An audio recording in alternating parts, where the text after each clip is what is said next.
Capítulo 6. Do curioso e amplo escrutínio que fizeram o cura e o barbeiro na biblioteca do nosso engenhoso fidalgo. Ele ainda dormia. O cura pediu à sobrinha as chaves do aposento onde se encontravam os livros causadores do dano. E ela lhes deu de muito bom grado. Entraram todos, acompanhados da ama, e acharam mais de 100 volumes grandes, muito bem encadernados, além de diversos tomos pequenos. Assim que os viu, a ama saiu apressadamente do aposento e voltou em seguida, com uma vasilha de água benta e um ensope, dizendo: Tome-o vossa mercê, senhor licenciado, e benza este aposento, pois pode haver por aqui algum feiticeiro dos muitos que se escondem nesses livros, e que nos queira encantar, como castigo do que lhes queremos dar, desterrando-os deste mundo. O licenciado achou graça da simplicidade da ama, e pediu ao barbeiro que lhe fosse passando os livros, um por um, para ver do que se tratavam, pois era possível achar alguns que não merecessem o castigo do fogo. Não, disse a sobrinha, não se deve poupar nenhum, porque todos são causadores de dano. É melhor atirá-los no pátio pelas janelas, fazer uma pilha e atear-lhes fogo. Ou então levá-los ao curral, onde se fará a fogueira, sem que a fumaça nos incomode. O mesmo disse a ama, tal era a gama que tinham as duas da morte daqueles inocentes. Mas o cura nada quis fazer sem antes ler pelo menos os títulos. O primeiro que mestre Nicolás lhe passou às mãos foi Os Quatro de Amades de Gaula. Disse o cura: aqui parece haver mistério, porque, segundo ouvi dizer, foi este o primeiro livro de cavalaria que se imprimiu na Espanha, e todos os demais dele se originaram. Assim, me parece que, como dogmatizador de tão má seita, devemos, sem qualquer escusa, condená-lo ao fogo. Não, senhor, disse o barbeiro, pois também ouvi dizer que é o melhor de todos os livros desse gênero que se compuseram. Assim, como único em sua arte, deve ser perdoado. Isso é verdade, disse o cura. Por essa razão, se lhe outorga a vida, por ora. Vejamos este outro que está junto dele. Trata-se de As Proezas de Espladião. Disse o barbeiro, filho legítimo de Amades de Gaula. Pois, na verdade, disse o cura, não há de valer ao filho a bondade do pai. Tomai-o, senhora ama, abri essa janela e lançai-o ao curral, que ele comece a pilha para a fogueira que se vai fazer. Assim o fez a ama, com grande contentamento, e o bom Esplandião foi voando para o curral, onde esperou com toda a paciência o fogo que o ameaçava. Adiante, disse o cura. Quem vem agora, disse o barbeiro, é Amades de Grécia, e todos os deste lado, segundo presumo, são da mesma linhagem de Amades. Pois que vão todos para o curral, disse o cura, porque, a troco de queimar a rainha Pintiquinestra, o pastor Darinel, as esclogas e as endiabradas e reviradas razões do seu autor, queimaria com eles o pai que me gerou, se andasse em disfarce de cavaleiro andante. Também sou desse parecer, falou o barbeiro. E eu também, confirmou a sobrinha. Assim seja, rematou a ama, que venham todos e ao curral com eles. Entregaram-lhe os livros, que eram muitos, e, para poupar-se da escada, ela os atirou a todos pela janela abaixo. E este tonel? Perguntou o cura. É Dom Olivante de Laura, respondeu o barbeiro. O autor deste livro, disse o cura, foi o mesmo que compôs o Jardim de Flores. E, de fato, não sei determinar qual dos dois livros é o mais verdadeiro. Ou, melhor dizendo, o menos mentiroso. Só sei dizer que este irá para o curral, por disparatado e arrogante. O seguinte é Florimorte de Hircânia, falou o barbeiro. Aí está o senhor Floromorte, replicou o cura, pois juro que irá depressa para o curral, apesar do seu estranho nascimento e retumbantes aventuras, já que outra coisa não merece o seu estilo duro e seco. Ao curral com ele e com este outro, senhora ama. Com muito prazer, senhor, respondeu ela, enquanto executava com grande alegria o que lhe era ordenado. Este é o Cavaleiro Platy, disse o barbeiro. É um livro antigo, disse o cura, mas não acho que nele coisa que mereça vência. Acompanhe os demais, sem réplica. E assim foi feito. Abriu-se outro livro e viram que tinha por título O Cavaleiro da Cruz. Pelo nome tão santo que tem este livro, poder-se-ia perdoar a sua ignorância. Mas é costume dizer-se: atrás da cruz vem o diabo, vá para o fogo. Tomando outro livro, disse o barbeiro: este é o espelho da cavalaria. Já conheço essa qualidade, disse o cura. Andam por aí o senhor Reinaldo de Montavon com seus amigos e companheiros, mais ladrões que Caco e os 12 pares com o veraz historiador Turpin. Na verdade, quisera condená-lo apenas a desterro perpétuo, porquanto contém parte da invenção do famoso Mateus Boiardo, de onde também teceu sua tela o poeta cristão Lovodíco Ariosto.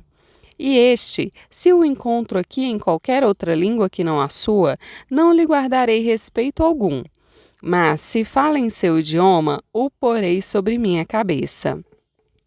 Eu tenho italiano, disse o barbeiro, mas não o entendo. Pois seria melhor que o entendesseis, respondeu o cura, pois assim não teríamos de perdoar o senhor capitão, por tê-lo trazido à Espanha e o vestido em castelhano, pois lhe roubou muito do seu valor natural. O mesmo acontecendo a todos aqueles que traduzem para outra língua os livros diversos, pois, por muito cuidado que tenham e habilidade que mostrem, jamais chegarão ao ponto que eles chegaram em seu primeiro nascimento. Digo, portanto, que este livro e todos os que se acharem que tratem dessas coisas de França sejam depositados num poço seco, até que se venha com mais ponderação o que se fará com eles, execuando-se um tal Bernardo de Carpio que anda por aí, e outro chamado Roncesvalles, ambos os quais, se chegarem às minhas mãos, irão direto para as da ama, e destas para o fogo, sem remissão alguma. O barbeiro tudo confirmou e o houve por bem, por algo muito acertado, entendendo ser o cura tão bom cristão e tão amigo da verdade, que não diria outra coisa por todas as do mundo. E abrindo outro livro, viu que era o Palmeirim de Oliva, o qual estava junto de outro chamado Palmeirim de Inglaterra. Avistando-os, disse o licenciado, que esse pé de oliva seja rachado e queimado, e que dele não restem nem as cinzas, mas que essa palmeira da Inglaterra se guarde e se conserve como coisa única, e se faça para ela outra caixa, como a que Alexandre achou dentre os despojos de Dário, tendo-a disputado para nela guardar as obras do poeta Homero. Este livro, senhor compadre, tem autoridade por 2 motivos. Porque em si é muito bom. Outro, porque consta ter sido composto por um judicioso rei de Portugal. Todas as aventuras dos castelos de Miraguarda são excelentes e de grande artifício. Os argumentos são preciosos e claros, guardando e mirando o decoro de quem fala, com muita propriedade e inteligência. Portanto, salvo o bom parecer vosso, senhor mestre Nicolás, acho que este e o Amades de Gaula devem ser poupados ao fogo, mas que pereçam os demais, sem buscas e exames. Não, senhor compadre, replicou o barbeiro, pois aqui tem o famoso Dom Belainis. Pois esse, replicou o cura, bem precisa de uma dose de ruibarbo na 2ª, 3ª e 4ª partes, para lhe purgar a cólera excessiva. E é mister expurgá-lo de toda aquela história do Castelo da Fama e de outras impertinências de maior importância, para as quais se lhes dá termo ultramarino. Feitas essas emendas, se usará com ele de misericórdia ou de justiça. Enquanto isso, guardai-o, compadre, em vossa morada, mas não deixeis que ninguém o leia. Isso me apraz, respondeu o barbeiro. E, não querendo mais cansar-se na leitura de livros de cavalaria, mandou que a ama apanhasse todos os grandes e os lançasse no curral. Esta não se fez de tonta ou de surda, mas exibiu a gana que tinha de queimá-los, maior do que a de tecer uma tela, por grande e delgada que fosse. Assim, reunindo quase 8 de uma vez, arremessou-os pela janela. Como apanhasse muitos ao mesmo tempo, caiu um deles aos pés do barbeiro, que ficou curioso de ver qual era. E leu: História do famoso cavaleiro Tirante, o Branco. Valha-me Deus, exclamou o cura em alta voz. Tirante, o Branco, por aqui? Dai-me, compadre, farei de conta que achei nele um tesouro de contentamento e uma mina de passatempos. Aqui está Dom Quirielésio de Montavão, valoroso cavalheiro, seu irmão Tomás de Montavão, e o cavaleiro Fonseca, com a batalha que o valente tirante sustentou com o álamo, e as sutilezas da donzela prazer desta vida, com os amores e embustes da viúva repousada e a senhora imperatriz enamorada de Hipólito, seu escudeiro. Em verdade vos digo, senhor compadre, que, em seu estilo, este é o melhor livro do mundo.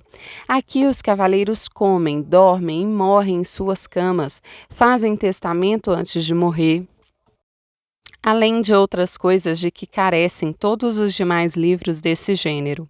Apesar de tudo, digo-vos que quem o compôs bem o que merecia, pois não faz tantas tolices de indústria que o pusessem em galês por todos os dias de sua vida. Levai-o para casa e lede-o, vereis que é verdade tudo quanto dele vos disse. Que assim seja, respondeu o barbeiro. Mas que faremos destes livros pequenos que sobraram? Estes, respondeu o cura, não devem ser de cavalaria, mas de poesia. Abriu um, viu que era A Diana, de Jorge de Montemayor. Julgou que todos os demais eram do mesmo gênero e disse: Estes não merecem ser queimados como os outros, porque não fazem nem farão o dano que os de cavalaria fizeram. São livros inteligentes, que não causam prejuízos a terceiros. Ah, senhor, disse a sobrinha, nem poderia vossa mercê mandar queimá-los como os demais, pois não seria de estranhar que o senhor meu tio, uma vez curado da enfermidade cavaleiresca, lendo esses livros, lhe desse na telha fazer-se pastor e meter-se pelos bosques e prados, cantando e tocando, ou, pior ainda, fazer-se poeta, o que, segundo dizem, é doença incurável e contagiosa. Diz uma verdade essa donzela, concordou o cura, e bom seria tirarmos da frente de nosso amigo um tal tropeço e ocasião. E visto que começamos pela Diana de Montemayor, sou de opinião que não se queime, mas que seja escoimada de tudo aquilo que trata da sábia Felícia e da água encantada, e de quase todos os versos maiores, deixando-se-lhe em boa hora a prosa e a honra de ter sido o primeiro entre os livros do gênero. Este que se segue, disse o barbeiro, é a Diana, chamada Segunda do Salmantino, e este outro, que também tem o mesmo nome, é de autoria de Gil Polo. Que o do Salmantino, respondeu o cura, acompanhe e aumente o número dos condenados ao curral. E o de Gil Polo se guarde como se fosse do próprio Apolo. E passe adiante, senhor compadre, apressemo-nos que já se vai fazendo tarde. Este aqui é, disse o barbeiro abrindo outro volume, Os 10 livros da fortuna do amor, compostos por Antônio de Lofraso, poeta sardo. Pelas ordens que recebi, disse o cura, desde que Apolo foi Apolo e as musas musas e os poetas poetas, jamais se compôs um livro tão engraçado nem tão disparatado como esse. e que, quanto à via que seguia, é o melhor e mais singular de quantos do gênero saíram à luz do mundo. E quem não leu pode estar certo de que nunca leu coisa de gosto. Dai-mo, compadre, que mais aprecio tê-lo achado que se me dessem uma soitana de pano de Florença. Pô-lo de parte com enorme satisfação, e o barbeiro prosseguiu dizendo: estes que se seguem são o pastor da Ibéria, ninfas de Enaras e desengano de ciúmes. Pois nada mais há que fazer, disse o cura, senão entregá-los ao braço secular da alma. E não me perguntem por quê, pois seria um nunca acabar. Este que vem é o pastor de Filida. Não é pastor, disse o cura, porém discretíssimo cortesão. Guarde-se como joia preciosa. Este grande que se segue tem por título Tesouro de Várias Poesias. Se tantas não fossem, comentou o cura, seriam mais estimadas. É preciso que este livro se escoime e limpe de algumas baixezas que se lhe misturam às grandezas. Guardemo-lo, porém, visto que o autor é meu amigo, e pelo respeito que merecem outras obras mais heróicas e elevadas que ele escreveu. Este aqui é O Cancioneiro, de Lopes Maldonado, também o autor deste livro, replicou o cura. É grande amigo meu, e seus versos em sua boca causam admiração e quem os ouve. E é tal a suavidade da voz com que os canta, que encanta. Estende-se um pouco nas éclogas, mas nunca o bom foi demasiado. Que seja guardado entre os escolhidos. Mas que livro é esse ali junto dele? É a Galateia, de Miguel de Cervantes, disse o barbeiro.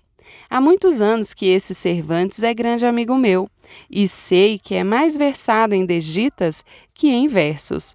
Seu livro tem algo de boa invenção, propõe alguma coisa e nada conclui.